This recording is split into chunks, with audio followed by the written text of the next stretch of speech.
നീ എവിടെ പോയായിരുന്നോ? എവിടെ? അച്ചുവിനെ കാണാൻ. ഓ, നെല്ലിശ്ശേരിയില്. അതെന്താ ആ പേര് പറയാൻ അനൂപേട്ടന് ഇത്ര വിമ്മിഷ്ടം? വിമ്മിഷ്ടമൊന്നുമില്ല. നീ പോയായിരുന്നോ? ഇല്ല. പോയി. ആരാ? അമ്മയാണ് പറഞ്ഞേ. എന്തിനാ പോയത്? ചേച്ചി കെട്ടിച്ച വീട്ടിലേക്ക് സാധാരണ അനിയത്തി പോകുന്നത് എന്തിനാ? അങ്ങനെയാണെങ്കിൽ ഞങ്ങളെ ഒന്നും അറിയിക്കാതെ അനൂപേട്ട നെല്ലിശ്ശേരിയിൽ പോകുന്നതോ? വിസിറ്റിംഗ് വിസയ്ക്ക് നാട് കാണാൻ പോകുന്നൊന്നും അല്ലല്ലോ. അനൂപേട്ടൻ പോയ അതേ കാര്യത്തിനാ ഞാനും പോയത്. നീ എന്തിനെങ്ങനെ കിടന്ന് തൊണ്ട കീറുന്നേ? അതൊക്കെ പറഞ്ഞ പോരെ. അവക്കെങ്ങനുണ്ട് അച്ഛന്? ഇതൊക്കെ ഒളിച്ചും പാത്തും ചോദിക്കേണ്ട കാര്യമുണ്ടോ അനൂപേട്ട? ചേച്ചി അവിടെ രാജ്ഞിയെ പോലെ കഴിയുന്നു. അവനോ? ആര്? അയാൾക്ക് പേരില്ലേ? അവൻ ആ സച്ചി. അപ്പോ അനൂപേട്ടന്റെ പേരൊക്കെ അറിയാല്ലേ? സച്ചേട്ടന് പരമസുഖം തന്നെ. നീ ചെല്ലുമ്പോ അവനവിടെ ഉണ്ടായിരുന്നോ? അനൂപേട്ടനെ അവനെന്നുള്ള വിളിയൊന്ന് ഒഴിവാക്കിക്കൂടെ? എന്തോ ചീത്ത വിളിക്കുന്ന പോലെ അത് കേൾക്കുമ്പോ. സച്ചേട്ടൻ എന്ത് സ്നേഹത്തിലാ അനൂപേട്ടെന്ന് പറയുന്നത്? സച്ചേട്ടന് വേണമെങ്കിൽ വിളിക്കാലോ അവൻ ഇവൻ എടാ പോടാന്നൊക്കെ. അതെന്താ വിളിക്കാത്തെ? ചിലർക്കൊരു പ്രായമാകുമ്പോഴേ ഞാൻ എന്തൊക്കെയോ എന്നൊരു തോന്നലുണ്ട്. അപ്പൊ പിന്നെ ആരോടും ബഹുമാനം കാണത്തില്ല. ബഹുമാനിക്കേണ്ടവരൊക്കെ ഞാൻ ആവശ്യത്തിന് ബഹുമാനിക്കുന്നുണ്ടമ്മേ. അത് സ്വീകരിക്കാനുള്ള അന്തസ് അവർക്ക് വേണം. സച്ചിയുടെ ഏത് കാര്യത്തിനാണ് എനിക്ക് അന്തസ്സൂറോ തോന്നിയത്? കുടുംബത്തിനോ, തൊഴിലിനോ, സ്വഭാവത്തിലോ, അതോ പെരുമാറ്റത്തിലോ? എന്തിനാന്ന് പറ. നീ ഇങ്ങനെ കാതടത്തി വെടിവെക്കാതെ.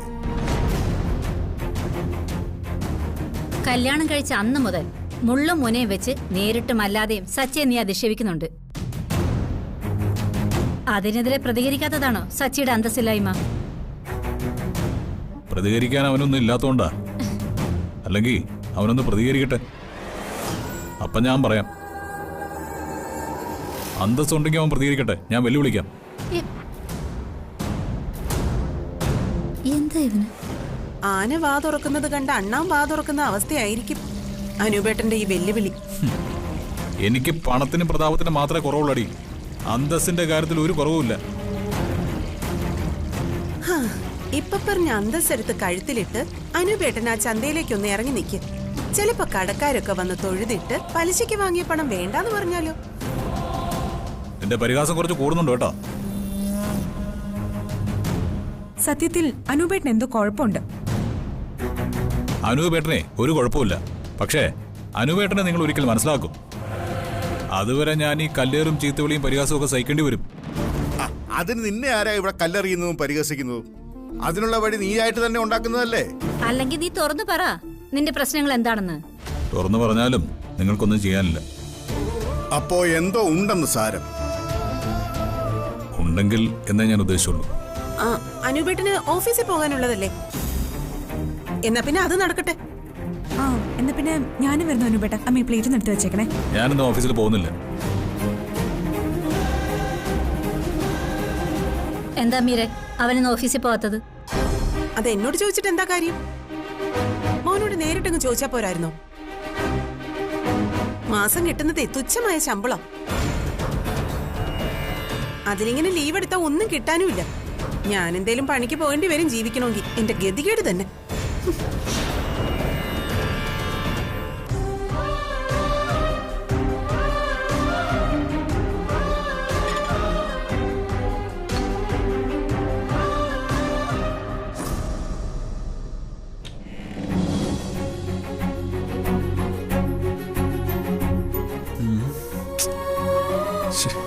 ഇതിലിപ്പോ ഏതെടുക്കും? കൺഫ്യൂഷൻ ആയല്ലോ.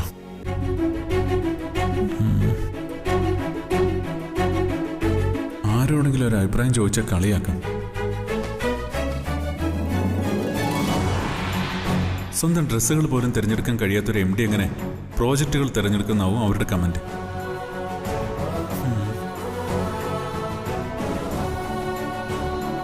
എന്താ ആകെ ഒരു കൺഫ്യൂഷൻ പോലെ നിൽക്കുന്നത്? കൺഫ്യൂഷൻ ഉണ്ട് അർച്ചന. ഇതിൽ ഏത് ഷർട്ടിടും എന്ന കൺഫ്യൂഷനില്ല. ഇതെല്ലാം ഞാൻ അയൺ ചെയ്ത് വെച്ചിരിക്കുന്നതാ. ഇതില് ഏത് വേണമെങ്കിലും സച്ചിൻ ഇടാലോ. ഒരു ചോയ്സ് കിട്ടുന്നില്ല. ഇന്നാണെങ്കിൽ ഒരു പ്രസ്റ്റേജ് പ്രോജക്റ്റിന്റെ ക്ലയന്റ് മീറ്റിംഗ് ഉണ്ട്. ഒരുപാട് ഡ്രസ്സുള്ളതും ഒരു പ്രശ്നമല്ലേ? ഒരർത്ഥത്തിൽ ശരിയാണ്. പക്ഷേ അവരെ ഇംപ്രസ് ചെയ്യുന്ന തരത്തിലുള്ള ഒരു ഡ്രസ്സ് വേണം. അതാ ഞാൻ പെട്ടുപോയത്. പണ്ടേ ഞാൻ ഡ്രസ് സെൻസിൽ വളരെ വീക്കാ. അമ്മയായിരുന്നു എല്ലാം സെലക്ട് ചെയ്ത് തന്നിരുന്നത്. അത് കഴിഞ്ഞ് ഞാൻ ആകെ അലസനായി. അവന്തി ഏടത്തി വന്നതോടെ പിന്നെ ഏടത്തിയായി എന്റെ കോസ്റ്റ്യൂമർ. ഇങ്ങനെയുള്ള ചില സ്പെഷ്യൽ ദിവസങ്ങളിൽ ഏടത്തിയാണ് എന്റെ ഗൈഡ്. സച്ചേട്ടനിപ്പോ ആത്മവിശ്വാസം തരുന്ന ഏതെങ്കിലും ഡ്രസ്സ് സെലക്ട് ചെയ്താ പോരെ? അതാണല്ലോ പറ്റാത്തത്. ഒരെണ്ണം എടുക്കുമ്പോ മറ്റതാണ് നല്ലതെന്ന് തോന്നും, അതെടുക്കുമ്പോ വേറൊന്നും. ഹോ, എൻലെസ്. രക്ഷയില്ല. എന്നെ ഒന്ന് സഹായിക്കാൻ പറ്റുമോ? തമിഴിലൊരു ചൊല്ലുണ്ട് സച്ചേട്ട, ആൾ പാതി ആടൈ പാതി. എന്നുവെച്ചാ ഒരാളുടെ പേഴ്സണാലിറ്റി പകുതി അയാളുടെ ശരീരവും മറുപകുതി അയാൾ ധരിക്കുന്ന വസ്ത്രത്തിലുമാണെന്ന്. അതൊന്നും എനിക്കറിയില്ല. എങ്ങനെയെങ്കിലും എന്നെ ഒന്ന് രക്ഷിക്ക്. അർച്ചന, സമയമില്ല. ഏതെങ്കിലും ഒന്ന് സെലക്ട് ചെയ്യ്. ഏതെങ്കിലും ഇടുന്നതിന് പകരം ഏത് ഷർട്ടാ സച്ചേട്ടന് ചേരുന്നേന്ന് നോക്കണം. ഞാനിതുവരെ അതൊന്നും ആലോചിച്ചിട്ടേ ഇല്ല. കിട്ടുന്ന എടുക്കും, ഇടും, പോവും, അത്ര തന്നെ. ഞാൻ ഒരെണ്ണം സെലക്ട് ചെയ്യാം. അത് സച്ചേട്ടന് ഇഷ്ടാവോ ഇല്ലയോന്നൊന്നും എനിക്കറിയില്ല. സച്ചേന്റെ ഇഷ്ട നിറം എന്താ? എന്റെ ഫേവറേറ്റ്. അല്ല, അതിലിപ്പോ എന്താ കാര്യം? ഓരോ നിറത്തിനും അതിൻ്റെതായ അർത്ഥമുണ്ട് സച്ചേട്ട. ഇഷ്ടമുള്ള നിറവും സ്വഭാവവും തമ്മിൽ ബന്ധമുണ്ട്. ഓഹോ, ഫോർ എക്സാമ്പിൾ? എനിക്ക് അത്ര ഡീപ്പായിട്ടൊന്നും അറിയില്ല. എന്നാലും ഇപ്പോ ബ്ലൂ ആണെന്ന് തന്നെ ഇരിക്കട്ടെ. അതിന്റെ അർത്ഥം കാം, റെസ്പോൺസിബിൾ, ശാന്തമായിരിക്കും, ഉത്തരവാദിത്തബോധം കൂടുതലായിരിക്കും. ഇതൊക്കെ എവിടുന്ന് പഠിച്ചു? ചില ബുക്കുകളിൽ വായിച്ചിട്ടുള്ള അറിവാ. അപ്പോ ബാക്കിയുള്ള നിറങ്ങളോ? ചുവപ്പാണെങ്കിൽ ഭ്രമമാ, സ്നേഹമാ, അതിനോടൊപ്പം കോപവും. ഓറഞ്ച് എനർജിയാ, സന്തോഷവും.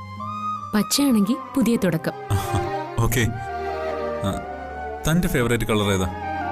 എന്റെ ഫേവറേറ്റ് അത് ഒട്ടുമിക്ക നിറങ്ങളും എനിക്കിഷ്ടം. പക്ഷേ ഒരു നിറം എനിക്ക് കൂടുതൽ ഇഷ്ടം. സച്ചേട്ടന് ആ നിറം ഇഷ്ടായിരിക്കില്ല എന്ന് തോന്നുന്നു. അതെന്താ? നമ്മുടെ രണ്ടുപേരുടെ ഇഷ്ടങ്ങൾ രണ്ടാണല്ലോ. സച്ചേട്ടാ, നമുക്കൊരു ടെസ്റ്റ് നോക്കിയാലോ? എന്ത് ടെസ്റ്റ്?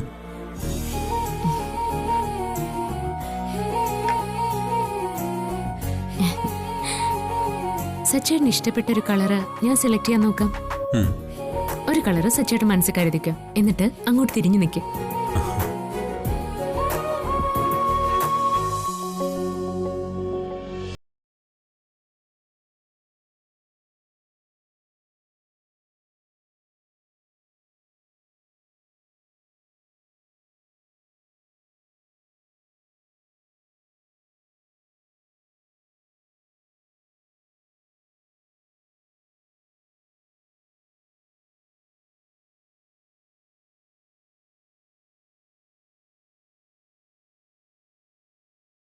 ഫേവറേറ്റ് ആയിട്ടുള്ളൊരു കളർ ഞാൻ എടുത്തിട്ടുണ്ട്. തിരിയാൻ പാടില്ല. സച്ചേട്ടൻ മനസ്സിൽ കരുതിയ ഡ്രസ്സിന്റെ കളർ എന്താന്ന് കണ്ണടിച്ചു പറയണം. ബ്ലൂ.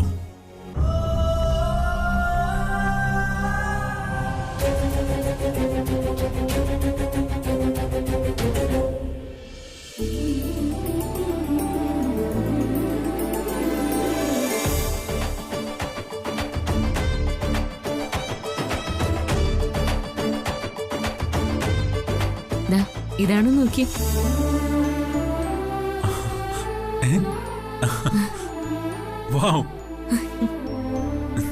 ഞാൻ ഈ ഡ്രസ് എടുക്കാൻ 2-3 പ്രാവശ്യം നോക്കിയതാ, എന്നിട്ട് വേണ്ടെന്ന് വെച്ചതാ. അപ്പോഴും മനസ്സതിലായിരുന്നു. എനിക്കിത് വിശ്വസിക്കാൻ കഴിയുന്നില്ല.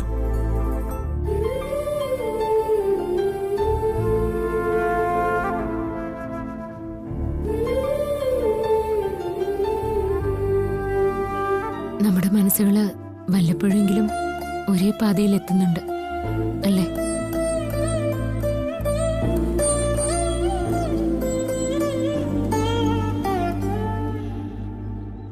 സച്ചേട്ടന്റെ മനസ്സ് വായിക്കാൻ എനിക്കും എന്റെ മനസ്സ് വായിക്കാൻ സച്ചേട്ടനും കഴിയും അല്ലേ?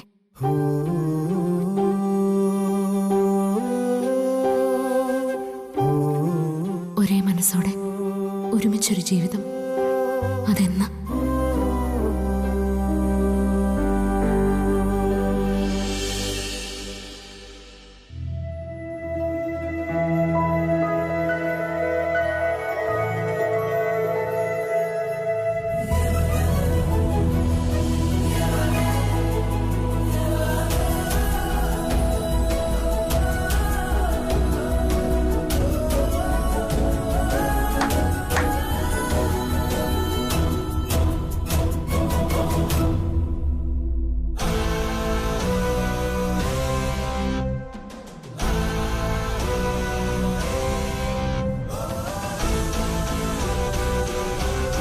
How's this?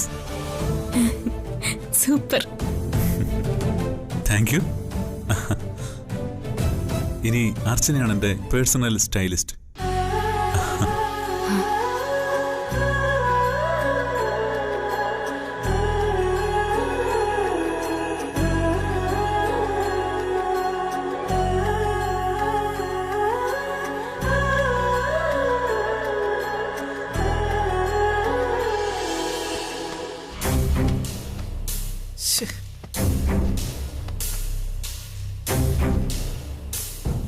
നീ ഇതെന്താ സന്ദീപ് എത്ര കാര്യമായിട്ട് തരുന്നത്? എന്റെ പെൻഡ്രൈവ് എവിടെ വെച്ചെന്ന് കാണുന്നില്ല ഏട്ടത്തി. അതിന് നീ തുണികൾ വാരി വലിച്ചു നോക്കാതെ നിന്റെ ഓഫീസിലെ ബാഗിൽ നോക്ക്. അതിലൊക്കെ നോക്കി ഏട്ടത്തി, കാണാനില്ല. എവിടെ വെച്ചൊന്നൊരു ഓർമ്മയും കിട്ടുന്നില്ല. അത് കണ്ടില്ലെങ്കിൽ സച്ചേട്ടനെ കൊന്നു കൊല വിളിക്കും. ഓഫീസിലെ സിസ്റ്റത്തിൽ എങ്ങാനും കുത്തിവെച്ചിട്ട് എടുക്കാൻ മറന്നായിരിക്കും. ഇല്ല ഏട്ടത്തി, കൊണ്ടുവന്നത് എനിക്ക് നല്ല ഓർമ്മയുണ്ട്. എവിടെ വെച്ചെന്ന് മാത്രം എനിക്ക് ഓർമ്മയില്ല. സാധാരണ ഇങ്ങനെ സംഭവിക്കാത്ത. അതില് എന്തൊക്കെ ഫയലുകളാ ഉള്ളത്? കോർപ്പറേഷനിൽ കൊടുക്കേണ്ട ഫയലുകളാ. അതാണെങ്കിൽ മെയിൽ പോലും ചെയ്ത ഫയലുകളാ. നീ ഇപ്പൊ സച്ചിയുടെ മുറിയൊന്ന് കണ്ടു നോക്ക്. എത്ര അടുക്കും ചിട്ടയും വൃത്തിയുണ്ടെന്നറിയോ? എന്താ കാര്യം? എന്താ കാര്യം? ഹാ, സച്ചിക്കൊരു ഭാര്യ വന്നതുകൊണ്ട്. ഇല്ലെങ്കി അവനും നിന്നെ പോലെ ആയിരുന്നല്ലോ. ഇപ്പോ വന്ന് വന്ന് നിനക്ക് നിന്നെ പോലെ ശ്രദ്ധയില്ലെന്നായി. ഞായറാഴ്ച ഞാൻ എല്ലാം ക്ലീൻ ആക്കി എടുത്തി. സമയം കിട്ടണ്ടേ? എല്ലായിടത്തും ഞാൻ തന്നെ ഓടണ്ടേ?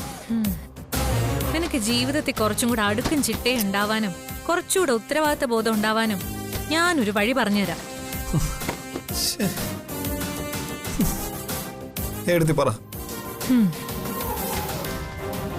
ഞാൻ പറയുന്നത് പോലെ ചെയ്യണം. പറ്റില്ല എന്ന് പറയരുത്. എടുത്തി പറ, നോക്കട്ടെ. നോക്കാനൊന്നുമില്ല, ഒരു കല്യാണം കഴിക്കണം. എന്റെ ഏട്ടത്തി കല്യാണം കഴിക്കുന്നതിന് പേര് നേത്രാവതി എക്സ്പ്രസിൽ പോയി തലവെക്കുന്നതാ. അപ്പോ നിന്റെ ഏട്ടൻ ഏത് വണ്ടിക്കാ തലവെച്ചത്? ഏട്ടൻ ഭാഗ്യവാനായിട്ടത്തി. അച്ചു ഏട്ടത്തിയെ പോലെ ഒരു നല്ല ഭാര്യയെ കിട്ടിയതുകൊണ്ട് ഏട്ടൻ രക്ഷപ്പെട്ടു. അതുപോലെ ആകണമെന്നില്ലല്ലോ എന്റെ കാര്യം. അപ്പോ നീ കല്യാണമേ കഴിക്കുന്നില്ലെന്നാണോ തീരുമാനം? അതല്ലേ നല്ലത് ഏട്ടത്തി. ഇപ്പൊ എനിക്ക് സോൾവ് ചെയ്യാൻ പറ്റുന്ന പ്രശ്നങ്ങളെ എനിക്കുള്ളൂ. നാളെ അത് വരുന്നുള്ള പ്രശ്നം കൂടി ആവുമ്പോ എനിക്ക് പ്രശ്നത്തിന് മേലെ പ്രശ്നമാവും. ഇങ്ങനെയൊക്കെ ചിന്തിച്ചാൽ എങ്ങനെയാ സന്ദീപേ? എന്നെ വിട്ടേക്ക് ഏട്ടത്തി, ഞാൻ ഇങ്ങനെയൊക്കെ ജീവിച്ചു പോയിക്കോളാം. മോനെ, നിങ്ങളുടെ രണ്ടാളുടെയും കാര്യത്തിലാ ഇനി ഏട്ടത്തിക്ക് സമാധാനക്കേട്. നിന്റെ സ്നേഹയുടെ നിങ്ങളും കൂടെ സച്ചിയെ പോലൊന്ന് സെറ്റിലായാലേ ഏട്ടത്തിക്ക് സമാധാനാവും. എടുത്തി, ഞാൻ എന്റെ നിലപാട് പറഞ്ഞു കഴിഞ്ഞു. എനിക്ക് കല്യാണം വേണ്ടെന്നാണ് എന്റെ തീരുമാനം. അതിൽ നിന്ന് മാറാൻ ഞാൻ ആഗ്രഹിക്കുന്നില്ല. ഏട്ടത്തി വെറുതെ എന്നെ ബ്രെയിൻ വാഷ് ചെയ്യാൻ നോക്കണ്ട. അച്ഛനും ആഗ്രഹം കാണില്ലേ നിന്നെ കല്യാണം കഴിപ്പിക്കാൻ? എടുത്തി, ജീവിതത്തിലെ ഏക ലക്ഷ്യം കല്യാണം കഴിക്കുക എന്നുള്ളതല്ല. അതൊരു ലക്ഷ്യമേ അല്ല. ലോക ചരിത്രം എടുത്തു നോക്കിയ കല്യാണം കഴിക്കാത്തവരാണ് ചരിത്രം ഉണ്ടാക്കിയത്. നിന്നോട് തർക്കിക്കാൻ ഞാനില്ല. പക്ഷേ നിനക്കും ഒരു കുടുംബം ആവണമെന്ന് എനിക്ക് ആഗ്രഹമുണ്ട്. നീ പറയ്, നിനക്കിഷ്ടപ്പെട്ട സ്വഭാവമുള്ള നല്ലൊരു കുടുംബത്തിലുള്ള ഒരു കുട്ടിയെ ഞാൻ കണ്ടെത്തിത്തരാം, സച്ചിക്ക് കണ്ടെത്തി കൊടുത്തതുപോലെ. അങ്ങനെ ഒരാളെ കിട്ടുമെന്ന പ്രതീക്ഷയൊന്നും എനിക്കില്ല ഏട്ടത്തി. ഇനി അഥവാ അച്ഛനും അവന്തിക ഏട്ടത്തിക്കൊക്കെ ഞാൻ കല്യാണം കഴിച്ചേ തീരുന്നുണ്ടെങ്കിൽ അർച്ചന ഏട്ടത്തിയെ പോലെ ഒരു സാധു പെൺകുട്ടി എനിക്ക് മതി. അധികം പഠിപ്പും പത്രാസൊന്നും വേണ്ട, പക്ഷേ മനസ്സ് നിറയെ സ്നേഹവും മനുഷ്യത്വവും ഉണ്ടാവണം. അങ്ങനെ ഒരാളെ കിട്ടുന്ന കാലത്ത് ഞാൻ എന്റെ തീരുമാനം മാറ്റുന്നതിനെ കുറിച്ച് ചിന്തിക്കാം. അതുവരെ ഞാനൊന്ന് സ്വതന്ത്രനായി ജീവിക്കട്ടെ എടുത്തി.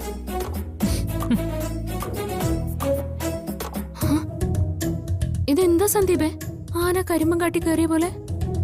എന്റെ ഒരു പെൻഡ്രൈവ് കാണാതെ പോയെടുത്തി. അത് തപ്പുമായിരുന്നു. അതിനാണോ നീ ഇങ്ങനെയൊക്കെ വലിച്ചു വാരി?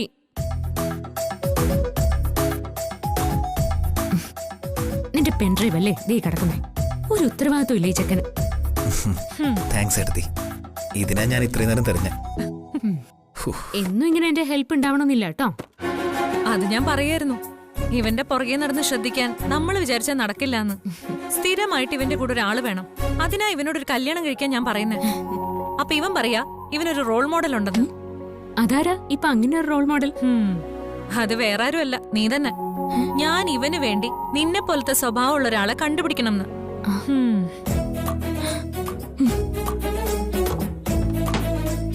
എടുത്തി കഴിക്കാൻ എന്തെങ്കിലും എടുത്ത് വെക്കണേ. എന്താന്നറിയില്ല, നല്ല വിശപ്പ്.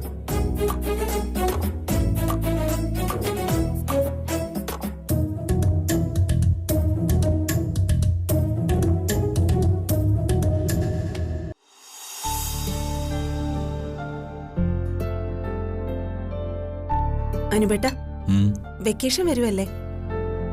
ആവണി ഇടയ്ക്കിടയ്ക്ക് പറയുന്ന കേക്കാം. എന്ത്? നമ്മൾ ഒന്നിച്ച് പുറത്തേക്കൊക്കെ പോയിട്ട് ഒത്തിരി കാലമായില്ലേ, എവിടെയെങ്കിലുമൊക്കെ പോയാലോ എന്ന്. അവള് പറയുന്നതിലും കാര്യമുണ്ട്. നമ്മൾ ഒന്നിച്ച് പുറത്തു പോയിട്ട് കാലം എത്രയായിന്ന് അനുബേട്ടന് വല്ല ധാരണയുണ്ടോ? പെട്ടെന്ന് അങ്ങനെ തോന്നാൻ കാരണം? പെട്ടെന്ന് തോന്നിയതൊന്നുമല്ല. അനുബേട്ടൻ ആകെ തിരക്കായി ഓടുന്നത് കൊണ്ട് പറയാതിരുന്നതാ. അതുമല്ല, ആവണിയുടെ സ്കൂൾ അടച്ചില്ലല്ലോ. ഇനിയിപ്പോ സ്കൂൾ അടയ്ക്കും. അന്നേരം ഒന്ന് പോയാലോ എന്ന് തോന്നി. അതൊന്നും ഇപ്പൊ നടക്കില്ല. അനുബേട്ടനോട് പറയുന്നതിന് മുൻപേ ഈ ഉത്തരം തന്നെയാ ഞാൻ പ്രതീക്ഷിച്ചത്. അതല്ലാതെ സന്തോഷത്തോടെ എന്നെ വിളിച്ച് ഡി നമുക്കൊന്ന് പുറത്തു പോയാലോ എന്ന് അനുബേട്ടൻ ചോദിക്കില്ലല്ലോ. അങ്ങനെ ചോദിച്ചിരുന്നൊരു കാലം ഉണ്ടായിരുന്നു. അങ്ങനെ ചോദിച്ചൊരു കാലം ഉണ്ടായിരുന്നല്ലോ. ഇപ്പൊ അത്തരത്തിൽ പറ്റിയ കാലമല്ല. ഇപ്പൊ ഞങ്ങള് നിങ്ങളുടെ മനസ്സിൽ ഉണ്ടെങ്കിലല്ലേ അതൊക്കെ തോന്നും. അതില്ലല്ലോ. മനസ്സ് നിറയെ അനുജത്തി അവളുടെ കെട്ടിയോനും അവരുടെ പ്രശ്നങ്ങളും മാത്രമല്ലേ. അതിനിടയിൽ ഭാര്യയ്ക്ക് സന്തോഷമുണ്ടോ, മകൾക്ക് സന്തോഷമുണ്ടോ, അവർക്ക് എന്തെങ്കിലും ആഗ്രഹങ്ങൾ ഉണ്ടോന്നൊന്നും തിരക്കാനും അത് നിവർത്തിക്കാനും അനുബേട്ടന് സമയമില്ലല്ലോ. രാവിലെ നിന്നോട് തർക്കിക്കാനും വഴക്കിടാനോ ഒന്നും ഞാനില്ല മീരെ. ഞാൻ പറയുന്നതൊക്കെ മനസ്സിലാക്കാനോ അത് ആ അർത്ഥത്തിൽ സ്വീകരിക്കാനോ ഒന്നും നിന്നെ കൊണ്ട് കഴിയില്ല. അതിപ്പോ എന്റെ കുറ്റമല്ലല്ലോ. ഒന്നും എന്റെ കുറ്റമല്ല. അതൊന്നും എന്റെ തലയിൽ ചാർത്താനും നോക്കണ്ട. ഓരോരുത്തർക്കും ഓരോ വിധിയുണ്ട്. അവൾക്കിപ്പോ ഞാൻ ആലോചിച്ചിട്ട് യാതൊരു കുറവുമില്ല. പണത്തിന് പണം, സ്വത്തിന് സ്വത്ത്, ആൾക്കാർക്ക് ആൾക്കാര്. പിന്നെ എന്താ വേണ്ടേ? രാജകുമാരിയെ പോലെ അവൻ കൊണ്ടു നടക്കുന്നുണ്ട്. പിന്നെ അവരുടെ ഉള്ളിൽ ഇറങ്ങി കിള്ളി കിഴിച്ച് ഗവേഷണം നടത്തി അവരെങ്ങനെയാ ജീവിക്കുന്നതെന്ന് അറിയേണ്ട കാര്യമൊന്നുമില്ല. നിങ്ങളിപ്പൊ ചെയ്യുന്നത് അതാ. ഈ അസുഖത്തിന് മരുന്നുമില്ല. അമ്മേ, അച്ഛൻ ടൂർ പോവാൻ സമ്മതിച്ചോ? എവിടേക്കാ? പിന്നെ സിംഗപ്പൂര് പോയാലോ ഉഗാണ്ടേ പോയാലോ എന്നുള്ള കൺഫ്യൂഷനില്ല. നീ പറഞ്ഞാ മതി എവിടെ പോകണ്ടേന്ന്. അതിനൊക്കെ യോഗ ഉള്ള വീട്ടിൽ ജനിക്കണം മോളെ. ഒരിറ്റ് സ്നേഹം ഭാര്യയോടോ മക്കളോടോ ഉള്ള ഭർത്താവും വേണം. കഷ്ടമുണ്ടെച്ചാ. സ്കൂൾ അടയ്ക്കുമ്പോ എന്റെ കൂടെ പഠിക്കുന്ന കുട്ടികളൊക്കെ എവിടേക്കാ പോകുന്നറിയാവോ? അവര് പോകുന്ന സ്ഥലങ്ങൾ പറയുമ്പോ വിഷമം തോന്നും. നമ്മൾ എന്താ വെച്ചാ എവിടെയും പോവാത്തെ? നമുക്ക് പോവാം മോളെ. ഇപ്പോഴല്ല, പിന്നെ ഒരിക്കൽ. അച്ഛനിത് പറയാൻ തുടങ്ങിയിട്ട് എത്ര വർഷമായി? പ്ലീസ് വെച്ചാ എവിടെയെങ്കിലും പോവാം. പൈസ ഇല്ലെങ്കിൽ നമുക്ക് സച്ചിനോട് ചോദിച്ചാലോ? അങ്കിളിന്റെ കയ്യിൽ ഒത്തിരി പൈസ ഇല്ലേ? ബെസ്റ്റ്. മോള് പറയേണ്ട താമസം അച്ഛൻ ഇപ്പൊ തന്നെ പോവും. നീ എത്ര കെഞ്ചിയാലും നിന്റെ അച്ഛന്റെ വായിന്ന് ഒറ്റ ഉത്തരം മാത്രമേ കിട്ടുമോളെ. നാളെ നാളെ നീളെ നീളെ. ദേ, നമ്മളെ പോലെ ഗതികെട്ട ആരാ ഉള്ളത്? മനസ്സിനൊരു സമാധാനവും സന്തോഷവും ഇല്ല. നീ വേഗം സ്കൂളിൽ പോവാൻ നോക്ക്. ഞാൻ പോകുന്നില്ല. ആകെ നാണക്കേടാ. ഞാൻ ഇനി അച്ഛനോട് മിണ്ടില്ല. നോക്കി മര്യാദയ്ക്ക് സ്കൂളിൽ പോവാൻ നോക്കിക്കോ. ഇല്ലെങ്കിൽ എന്റെ കയ്യിൽ നിന്ന് രാവിലെ വാങ്ങിച്ചു കിട്ടും നീ. ഈ കണക്കിന് പോയ അധികകാലം നീ സ്കൂളിൽ പഠിക്കാനും പോവില്ല. ഫീസ് കുറച്ച് കൊടുക്കാൻ കിടപ്പുണ്ട്. നിന്റെ അച്ഛൻ അത് വല്ല ഓർമ്മയുണ്ടോ എന്തോ?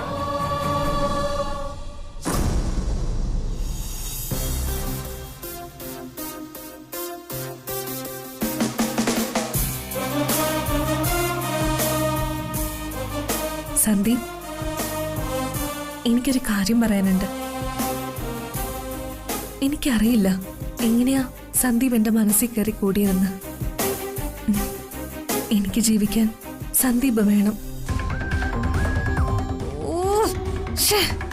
ഉഫ്.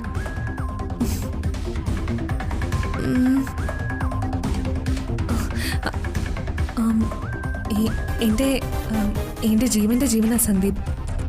ഓ, അത് ഓൾഡ് റൊമാൻസ് ആയി പോയി. അതും വേണ്ട. ഇനി സന്ദീപ് ഇല്ലാതെ എനിക്ക് ജീവിക്കാൻ വയ്യ. സത്യം, സത്യമായിട്ടും. ഇനി റാംബോക്ക് പഠിക്കും.